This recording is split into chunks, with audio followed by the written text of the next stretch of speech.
ತಮಿಳುನಾಟ TVK ನಾಯಕ ವಿಜಯ್ ಕಾರ್ಯಕ್ರಮದಲ್ಲಿ ಭೀಕರ ದುರಂತ ಸಂಭವಿಸಿದೆ. ವಿಜಯ್ ಪ್ರಚಾರದಲ್ಲಿ ಭಾರೀ ಜನಸ್ತೋಮವಿತ್ತು. ವಿಜಯ್ ಅವರನ್ನ ನೋಡೋಕೆ ಅಂತ ಬಹಳ ಜನ ಸೇರಿದ್ರು.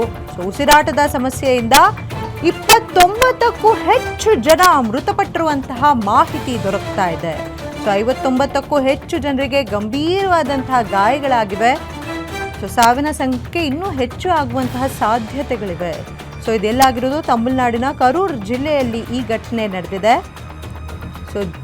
ಜೋರಾದಂತಹ ಪ್ರಚಾರದ ಕಾರ್ಯಕ್ರಮ ಇದಾಗಿತ್ತು, ರ್ಯಾಲಿ ಅಂತಾನೆ ಹೇಳ್ಬೋದು. ಈ ಕಾರ್ಯಕ್ರಮದ ವೇಳೆ 29ಕ್ಕೂ ಹೆಚ್ಚು ಜನ ಮೃತಪಟ್ಟಿರೋ ಮಾಹಿತಿ ದೊರಕುತ್ತಿದೆ.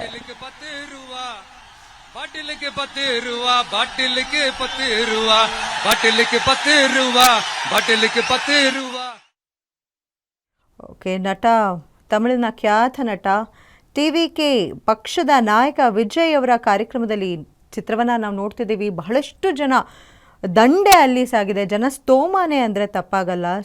ಈ ಒಂದು ಪ್ಯಾಕ್ಟ್ ಜನ ಇದ್ದ ಕಾರಣ ಉಸಿರಾಟದ ಸಮಸ್ಯೆ ಇದ್ದವರಿಗೆ ಬಹಳ ಸಮಸ್ಯೆ ಆಗಿದೆ. ಅಷ್ಟೇ ಅಲ್ಲದೆ 29ಕ್ಕೂ ಹೆಚ್ಚು ಜನ ಮೃತಪಟ್ಟಿದ್ದಾರೆ ಅನ್ನುವಂತಹ ಮಾಹಿತಿ ಈಗ ಸಿಗ್ತಾ ಇದೆ. 59ಕ್ಕೂ ಹೆಚ್ಚು ಜನರಿಗೆ ಗಂಭೀರವಾದಂತಹ ಗಾಯಗಳಾಗಿವೆ. ಆ್ಯಂಡ್ ಸಾವಿನ ಸಂಖ್ಯೆ ಇನ್ನೂ ಜಾಸ್ತಿ ಆಗುವಂತಹ ಸಾಧ್ಯತೆ ಕೂಡ ಹೆಚ್ಚಳವಾಗಿ ಕಾಣಿಸ್ತಾ ಇದೆ. ಇದು ನಡೆದಿರುವುದು ತಮಿಳುನಾಡಿನ ಕರೂರು ಜಿಲ್ಲೆಯಲ್ಲಿ ನಡೆದಿರುವಂತಹ ಈ ಪ್ರಚಾರದ ಕಾರ್ಯಕ್ರಮಕ್ಕೆ.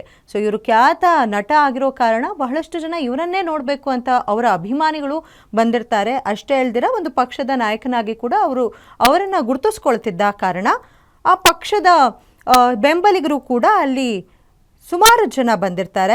ಟಿವಿಕೆ ನಾಯಕ ವಿಜಯ್ ಕಾರ್ಯಕ್ರಮಕ್ಕೆ ಬಹಳಷ್ಟು ಜನ ಬಂದ ಕಾರಣ ಉಸಿರಾಟದ ಸಮಸ್ಯೆಯಿಂದ ಕೆಲವರು ಸಾವನ್ನಪ್ಪಿದ್ರೆ, ಇನ್ನು ಕೆಲವರು ಅಂದರೆ 29ಕ್ಕೂ ಹೆಚ್ಚು ಜನ ಈ ಒಂದು ಟೈಟ್ ಕಾಂಪ್ಯಾಕ್ಟ್ ಜನ ಸೇರಿರೋದ್ರಿಂದ ಜನಸಂದಣಿ ಜಾಸ್ತಿ ಆಗಿರುವಂತಹ ಕಾರಣ 29ಕ್ಕೂ ಹೆಚ್ಚು ಜನ ಸಾವನ್ನಪ್ಪಿದ್ದಾರೆ ಅನ್ನುವಂತಹ ಮಾಹಿತಿ ದೊರಕ್ತಾ ಇದೆ.